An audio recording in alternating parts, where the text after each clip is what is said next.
Some viewers may find the following video disturbing. Viewer discretion is advised.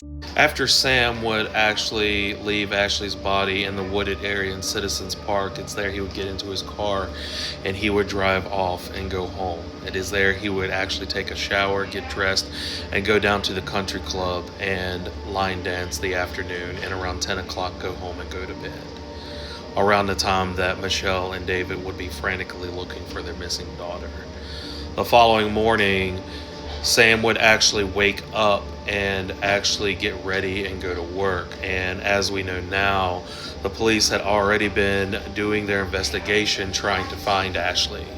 Because the police had already not only been talking to David and Michelle, but Ashley's friends, and actually had Jeremy in the interview room and talking to him about Ashley. As in most cases when people go missing, almost always they first talk to the boyfriend or the person that the missing person was involved with. And they were getting all this information about Sam and getting all this information of who he was. The police were now getting information not only from the friends of Ashley, that they in fact knew that there was this 26-year-old man that was a teacher that Ashley was not only playing basketball with, but having an inappropriate relationship with.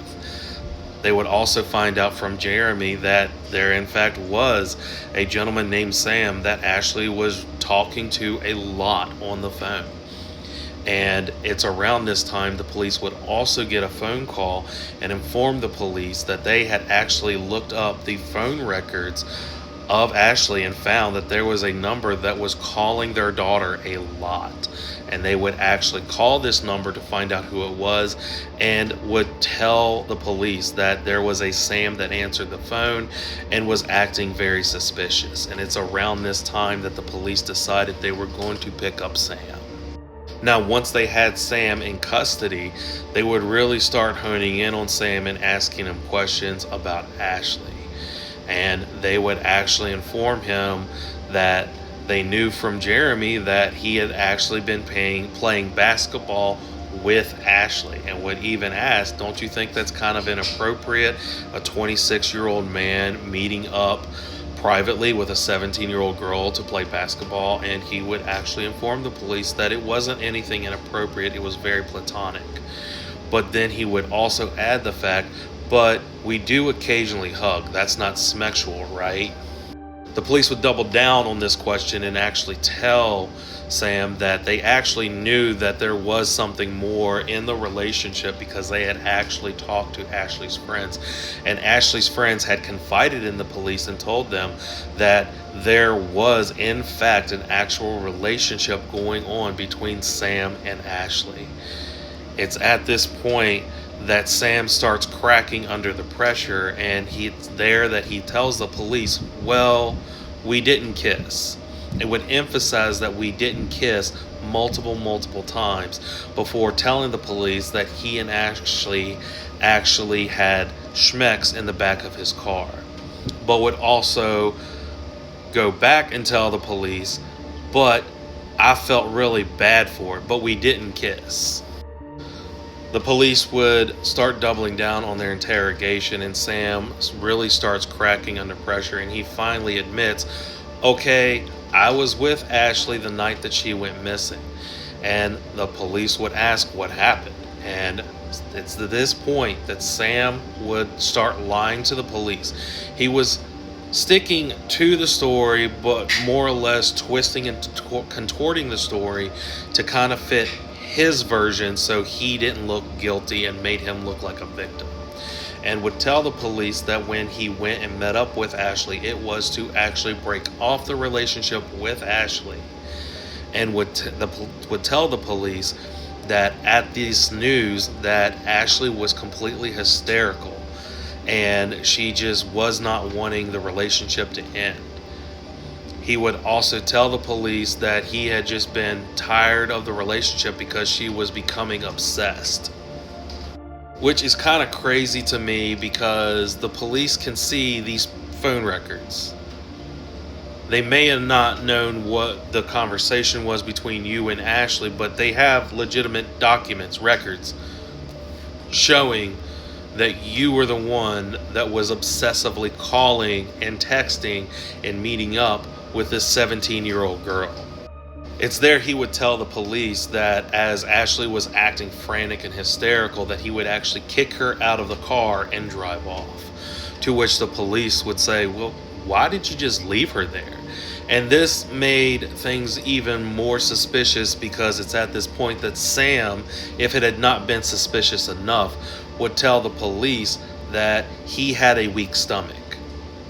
And he didn't go back because he had a weak stomach and he can't stand any type of gore.